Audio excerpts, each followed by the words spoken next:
Julien? Julien, bon, dépêche-toi, j'espère que tu t'es sapé parce que si on veut être au jour de l'an à l'heure, faut qu'on parte maintenant, hein.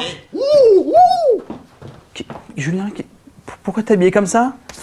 Ibiza, mec! Non, Julien, on part plus à Ibiza, hein. On va voir Tata Yolande à Melun. Tata Yolande? Oui. Celle qui a un poireau qui sent le vomi? Oui, avec la tache de vin sur le visage et la jambe de bois. Bon, un peu de rimel, du rouge à lèvres et tu passeras pour ma meuf, ok? Je te préviens, on dort pas ensemble. Vous vous demandez bien ce qui s'est passé d'insolite ces dernières 24 heures. Bien, la réponse au sujet dans le Rewind du 29 décembre 2010. Et je vais vous parler de quelque chose, d'un problème plutôt, que vous n'avez jamais rencontré de votre vie. Que faire quand vous voulez faire une super chorégraphie, sauf que vous êtes tout seul? Eh bien, prendre des mannequins en caoutchouc, les attacher à des bâtons avec quelqu'un au milieu qui connaît bien la choré. Et voilà, hop, c'est parti, là vous pouvez tout danser. Alors par contre, va prendre le métro comme ça. Ça ne rentre pas. La news du jour, elle concerne les éjaculateurs précoces, le fameux à peine rentré, déjà parti. Eh bien, si vous souffrez de ce problème, sachez que des experts ont une solution simple pour y remédier. Regardez plus de films pornographiques. Ça, c'est dur comme traitement.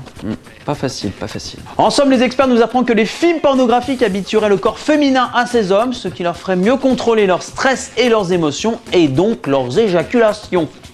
Alors le gros souci, c'est que quand j'ai demandé des témoignages, histoire d'illustrer un petit peu cette news, je n'ai reçu qu'une seule réponse de mon ex qui m'a envoyé un mail.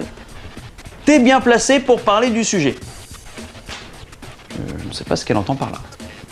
L'image du jour crevée sur l'autoroute, c'est la grosse galère, surtout quand on n'a pas de roue de secours. Alors qu'avec un peu d'huile de coude et une branche en bois, eh ben ça passe. Par contre, pour le contrôle technique, tu oublies. Et pour se quitter, nous arrivons à la fin de 2010 et nous avons chacun eu nos bons et nos mauvais moments cette année.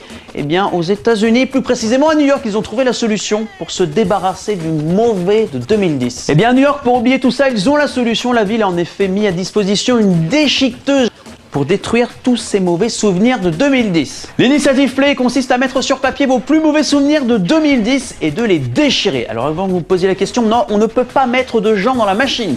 Un contrôleur des impôts ou votre ex qui vous a trompé, c'est mort. J'ai d'ailleurs moi-même fait ma liste des choses les plus négatives de 2010. Je vais tout de suite aller à New York pour déchirer tout ça. Le dernier Rewind de 2010, c'est déjà fini, mais pour se quitter, comment dire aux parents de ne pas acheter ce genre de jouet pour Noël?